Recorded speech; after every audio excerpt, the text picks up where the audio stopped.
যে আপনি বলেছিলেন বছরে 2 কোটি চাকরি দেব, 11 বছর হয়েছে, 22 কোটি চাকরি কাকে কাকে দিয়েছে লিস্ট দেন। এই প্রশ্নটা করার দরকার ছিল মোদিজিকে। এখন প্রশ্ন করার দরকার ছিল, আপনি বলেছিলেন নোটবন্দির সময় যে রাস্তায় একটু দাঁড়াও, এই নোটবন্দির ফলে জঙ্গি কার্যকলাপ বন্ধ হয়ে যাবে, তোমার লাভ হবে। আমরা আপনার কথা শুনে রাস্তায় দাঁড়িয়ে আমরা অনেক কষ্ট করেছিলাম, কিন্তু এখন জঙ্গি কার্যকলাপ এত বেড়ে যাচ্ছে কেন, বন্ধ করতে পারেন না? এই প্রশ্নটা করার দরকার ছিল। প্রশ্নটা করার দরকার ছিল এখন মোদিজিকে, যে আপনি বলেছিলেন কালো টাকা ফিরিয়ে নিয়ে আসবো বিদেশ থেকে, 15 লক্ষ করে টাকা দেবো, কার অ্যাকাউন্টে 15 পয়সা গিয়েছে তার তথ্য দেন।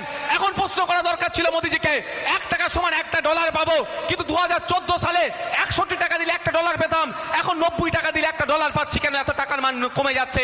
এই প্রশ্নটা করার দরকার ছিল। তার পরিবর্তে SIR এর কাগজটা ঠিক আছে না নেই, নওশাদ বাবু একটু দেখেন তো।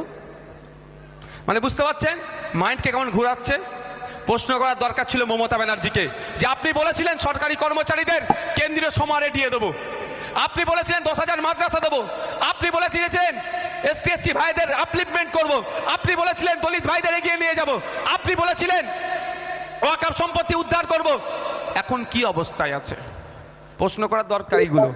এর পরিবর্তে আমরা কি করি? আর আজকেও দাঁড়িয়ে এই ভাঙড়ের বিধায়ক হিসাবে আমি ঘোষণা দিতে চাই ভাঙড়ের মানুষের কাছে, আতঙ্কিত হবেন না, ফাইনাল লিস্ট পাবলিশ হবে।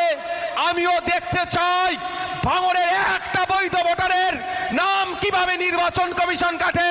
যদি কোন একটা ভোটারের নাম নির্বাচন কমিশন কাটে, আমি বুঝে নেব তাদের সাথে।